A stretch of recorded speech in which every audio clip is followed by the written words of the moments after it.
Hey, Shalom. I'd like to give all praises, honor, and glory to Yahweh, Ba'ashem Yahushai, Ba'ashem Akakwadash. I'd like to give double honors to the apostles and the elders of Great Millstone who rule well. Peace, salutation, and blessings to the elect who firmly believe in Yahweh, Ba'ashem Yahushai. Now, the title of this lesson is going to be fasten your seatbelts, right? Fasten your seatbelts.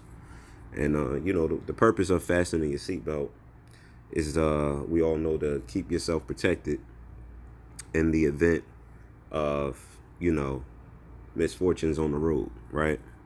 You got to, and to prevent yourself from tickets, right? From the man.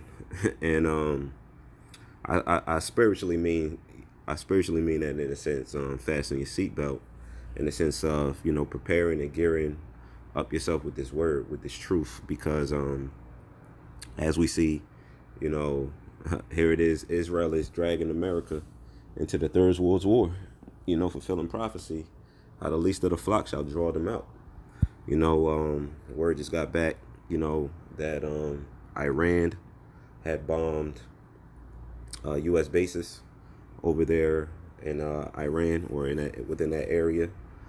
So the war drums are beating louder. The war drums is beating louder. And what we got to know and understand, with world wars comes a change in the financial system. Same thing happened during World War II. So, all of these things are happening interchangeably, and that's why the Lord said, and when these things come, they shall not tarry, because all of these things coincide with one another, and that's the beauty of the scriptures. So we got to make sure we keep our spirit wired tight, stay focused. There's going to be distractions. I mean,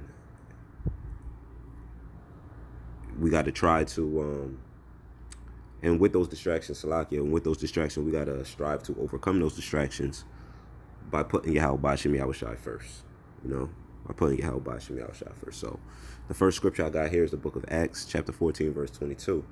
And it reads, confirming the souls of the disciples and exhorting them to continue in the faith, and that we must through much tribulation enter into the kingdom of Yahweh. So, that's a scripture in which I appreciate a lot, because the Lord is warning us. The Lord is warning that we're going to go through hell and high water, essentially, to receive the kingdom of heaven, So we got to make sure that we're aware, We got to make sure that we are aware and be self-aware, be aware of our surroundings, be aware of the current events, be aware of, 2/3, just be aware, because we're going to have to go through a lot to receive everlasting salvation, right? Let me get the book of Jeremiah. Where we at? Jeremiah, chapter 30, verse 7. It says, alas, for that day is great, so that none is like it. It is even the time of Jacob's trouble, but he shall be saved out of it. And that's the hope that we have. That's the hope that we also have, within this hell. That, yes, we're going to have to go through it. Yes, we're going to have to weather it. But at the end of the day, the faith that we have in Yahweh Ba'ashem Yahushai, Lord willing, being of the elect, the Lord's going to deliver us from all of those perils. The Lord's going to deliver, because the Jacob's trouble is targeted towards you Israelites. Jacob is interchangeable with Israel. Genesis 35 and 10. So, and these elites, they can't wait to get their hands, on Jake, because they think this is going to be the turning of the tide in which they can rule forever. But of course, we know and understand that they're going to be in for a rude awakening.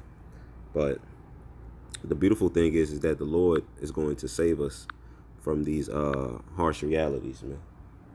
The Lord is going to save us from these harsh realities. It's the book of Daniel, chapter 12, verse 1. It says, and at that time shall Michael stand up, the great prince, which standeth for the children of thy people.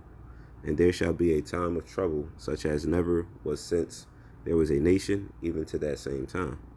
And at that time thy people shall be delivered, everyone that shall be found written in the book. And many of them that sleep in the dust of the earth shall awake, some to everlasting life, and some to shame and everlasting contempt. But the part I want to focus on, that there's a time of trouble that's coming since there was a nation, even to that same time. So this is something that we can prepare for.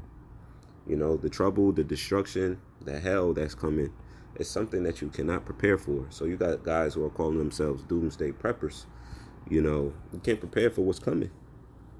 The only people that's going to be delivered and saved from it is the elect. The one who's bringing it is the only one that can protect you from it. And we understand that. We know that.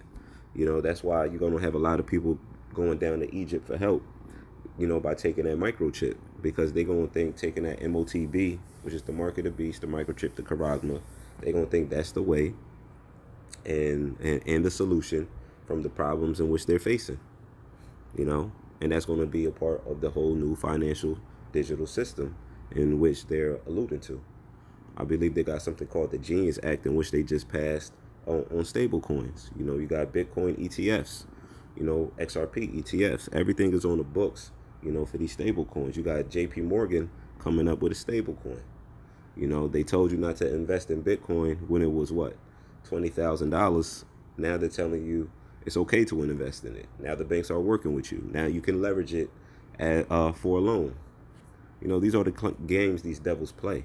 These are the games these devils play. But at the end of the day, it's going to be null and void. It's going to be completely null and void. And all of their efforts is going to come to a stop. All of their efforts is going to come to a stop. We just got to make sure that we are on our P's and Q's, man, and overcome this storm. It's the book of 2nd Ezra, chapter 7. I'm going to start at 3. It says, And I said, speak on my power. Then said he unto me, the sea is set in a wide place that it might be deep and great.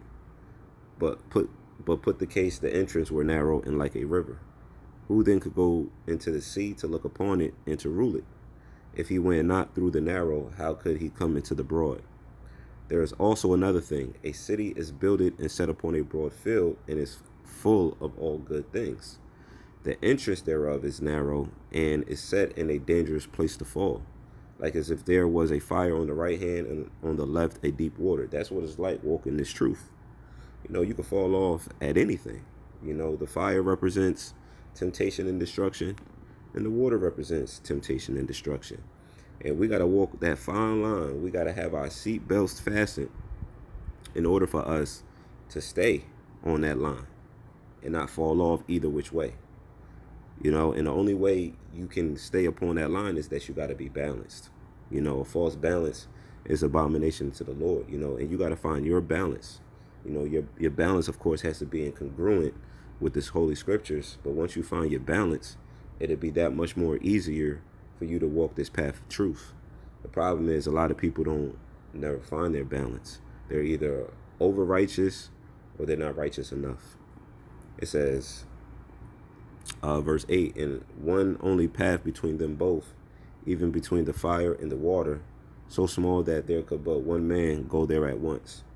If this city now were given unto a man for an inheritance, if he never shall pass the danger set before it, how shall he receive this inheritance? So we have the hope for that. We know and understand that we got to go through Jacob's trouble. We know we got to go through the hour of temptation. We have to go through these things in order for us to receive the kingdom of heaven. That's why we want these things to come. That's why we're pushing for this whole World War III, because it's prophecy and it has to come to pass. You got the world panicking. You got the world panicking, man. Nervous, stressed out. Right? It says, even I said, it is Lord. Then said he unto me, even so also is Israel's portion. Because for their sakes I made the world, and when Adam transgressed my statutes, then was decreed that now is done. Right? Then were the entrances of this world made narrow, full of sorrow and travail. They are but few and evil, full of perils and very painful. For the entrances of the elder word were wide and short, and brought immortal fruit. If they then that live labor not enter into these straight and vain things, they can never receive those that are laid up for them. So if we don't go through these hard times, if we don't go through the struggles, if we don't go through the tribulation, if we don't go through these things, we can never receive what is laid up for us. That's why we got to have our seatbelts tight. We can't be shaken. We got to be unmovable. We got to be unmovable, man. I just want to jump to the point in 18. It says, nevertheless, the righteous shall suffer straight things and hope for wide. For they that have done wickedly have suffered the straight things, and shall not see the wide. So that proves also in itself that the Lord is not loving everybody. You know, the Lord is not loving everybody. You know, because we have the hope for elect. Our hope is in the kingdom. 2/3 don't believe in the kingdom. You know, 2/3 don't believe in the kingdom. So they're not going to see the wide. Not on the first go around. They're going to have to be born again. You know, so that's why we also got to keep our lamps trimmed. You know, got to keep our lamps trimmed. I'm going to close out on this right here. This is the book of Matthew, chapter 25. I'm going to start at 1. It says, Then shall the kingdom of heaven be likened unto 10 virgins, which took their lamps and went forth to meet the bridegroom. And 5 of them were wise, and 5 were foolish. They that were foolish took their lamps, and took no oil with them. But the wise took no oil in their vessels with their lamps. While the bridegroom tarried, they all slumbered and slept. And at midnight, they sleeping right now. They still sleep. There it is. You got all of these current events popping off the page. These prophecies popping off the page. You know, the prophets still doing their thing out there on the highways and byways by way of Great Millstone. You know, in a sense of Yahushua tarrying, they still slumbering and sleeping. And personally, he ain't tarrying for real. Because things is hot. Things is hot right now. It says, And at midnight there was a cry made, Behold, the bridegroom cometh. Go ye out to meet him. Then all those virgins arose and trimmed their lamps. And the foolish said unto the wise, Give us of your oil, for our lamps are going out. And you know why they went out? You know why the oil went out? Because they weren't diligent. They weren't focused. They weren't rooted. They weren't consistent. So now they want the oil of those who are overflowing in it. Nah, it don't work like that. The Lord said he deals with those in sincerity and in truth. If you allowed your oil to run out, that's because you wasn't sincere. Verse 9, it says, But the wise answered, saying, Not so, lest there be not enough for us and you. But go ye rather to them that sell and buy for yourselves. Meaning what? You're fucked. You know, you're spiritually fucked at this point. Because ain't no time. Ain't no time to buy and sell anything. The Yahushua is here.